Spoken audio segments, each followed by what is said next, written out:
Welcome everyone again to the National Restaurant Consultants NRC Helpful Moment. I'm Richard Weil and I'm the CEO and owner of National Restaurant Consultants.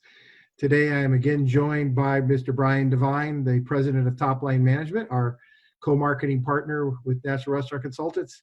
Today's special guest is a really wonderful person. It's Mr. Mark Henry, and he is one of the co-owners of the Copperhouse up in Yellowknife in the Northwest Territory, way up in the Northland in Canada. And Mark, can't thank you enough for joining us. It's great to see you again. So thanks for being with us, Mark. Yeah, of course, my pleasure.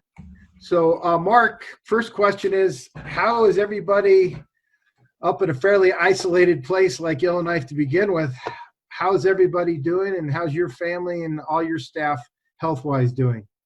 You know what, we're doing okay. I think probably the best way of describing it is from a business standpoint, we're pivoting. We're obviously transitioning to a new business model.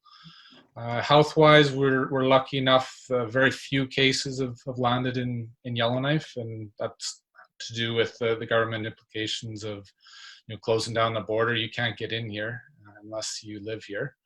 So it's pretty tight and pretty rigid from that standpoint. So everybody's doing well health-wise, but it certainly is a transition. Social isolation is being taken to an extreme here, and that obviously affects the service industry. So how is the supply chain in an area that, let's face it, isn't exactly two minutes or 2 hours away from, I guess, really, down south of you? Edmonton's really the closest supply chain. How's the supply chain working at this time of the year? And I'm assuming the winter roads are probably closed at this point. So how's all that working? So at this point, no interruption whatsoever. So Cisco, all the big chains, everybody is flowing goods as usual. Ordering is different. You're not sitting down with the reps face to face. You're doing it all over the phone. So there's transitions, but at this point, food is flowing, and there's no indication that that's stopping anytime soon.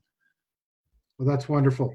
So you all have adapted to touchless, contactless service at the Copperhouse.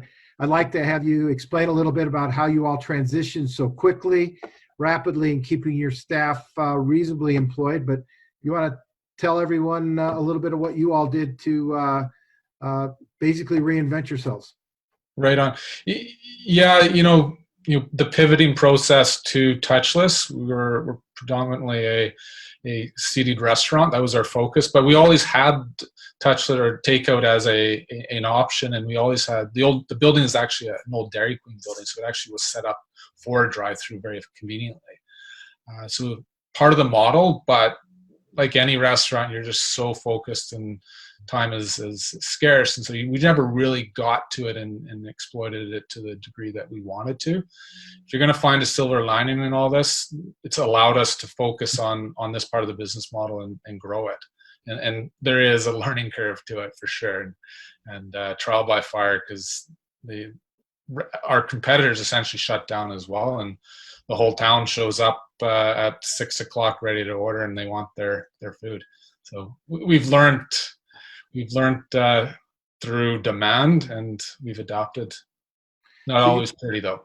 Have you pretty much been able to keep most of your back of the house crew intact for the most part? Yeah, you know what? When we're looking at our objectives of what we want to come through this period is predominantly staying whole. Maintaining the existing crew so that when the dust settles, we can take steps relatively easy, and that's really what we're focused on. That's excellent. Brian, do you have a question for Mark? Yeah, Mark, I always like to kind of wrap things up with the same question, which is obviously, we're all in the restaurant business and world, and we're doing everything we can think of to help. What do you think of as kind of what we can be doing more of, or what should we be doing to be able to help more restaurants? I think from our perspective, our approach to this is acknowledging that everybody's in the same boat. Yeah. Nobody's making tons of hay at this point, and so it's just a matter of getting through. And really pushing the philosophies of competition aside, and really taking a supportive role.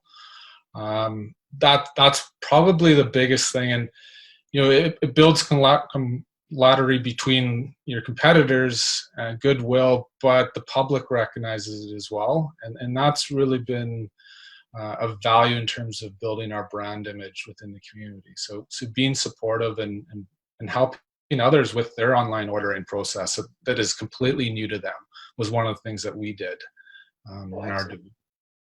Oh, thank you so much. We really appreciate your time today. Yeah, of course. No, thank you. So Mark, anything else that you could share with anybody as far as other than staying healthy and safe? I guess that's the order of the day.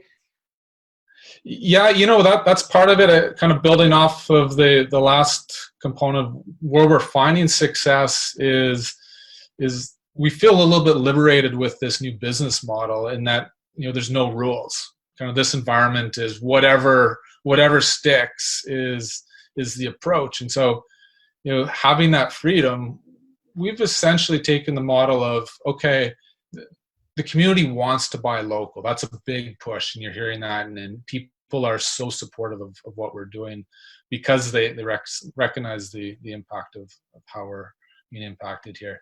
So the buy local movement, what we've done is we've essentially opened up our online platform to essentially all businesses that have a product that don't have a medium to get it to market. So there's a local chocolatier here in town. We've recently launched here going into Easter their products. So that's the type of thing that we're doing, and again, that's building strong brand credence with the public. So that's one of the things I recommend as well. That community approach and camaraderie is a big part of coming out the other end strong. Oh, I love that. Well, that's a wonderful piece, a nice thing to kind of end on here on Good Friday, and wishing all of our friends on the Northwest Territory and throughout Canada a happy Easter. Be safe, be healthy, and thank you, Mark. We appreciate it. Please give a hello to all of our friends up there in Yellowknife, and thanks for being with us, and so long for now. Okay, right on. Appreciate it. All the best, guys. Stay safe.